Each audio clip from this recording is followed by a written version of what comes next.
তো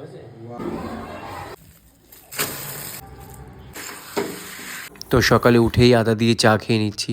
রাতে ট্রেনে তেমন ঘুম হয়নি, তো ম্যাচ ম্যাচ করছে শরীরটা। তো ভাত বসিয়ে দিয়েছি আলু সেদ্ধ দিয়ে, এদিকে ডাল সেদ্ধ বসিয়েছি। তো ভাতটা হয়ে গেছে আমার, ফ্যানটা ঝরিয়ে নিই। তো আজকে আলু সিদ্ধ আর ডাল সিদ্ধ এগুলো দিয়েই খাবো।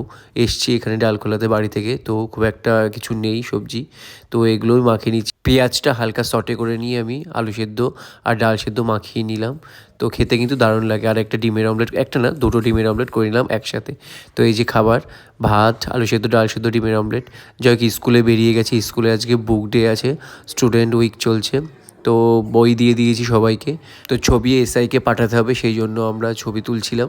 বাড়ি এসেই খাওয়া দাওয়া করে রেস্ট নিলাম। তারপর সন্ধ্যেবেলায় সন্ধ্যে দিয়ে বেরিয়ে গেলাম বাজারে, খেয়ে নিলাম ভাপা পিঠে আর খাবো চা, সেই জন্য চলে এসেছি চায়ের দোকানে। যাক, চা খাওয়া আমাদের তো কমপ্লিট, বাড়ি চলে এসেছি। রাতে রান্না করবো সয়াবিন। তো সয়াবিনগুলো সেদ্ধ করে আলু ফুলকপি বসিয়ে দিলাম পেঁয়াজ ফোড়ন দিয়ে, একটু নুন, হলুদ, কাঁচা লঙ্কা, টমেটো এগুলো দিয়ে, একটু আদা আর জিরে বাটা দিয়ে দিলাম, একটু চিনি দিলাম স্বাদের জন্য। সয়াবিনগুলো দিয়ে কষিয়ে গরম জল দিয়ে দিলাম, ব্যাস সয়াবিন রেডি। গরম মশলা দিয়ে নামিয়ে নিলাম।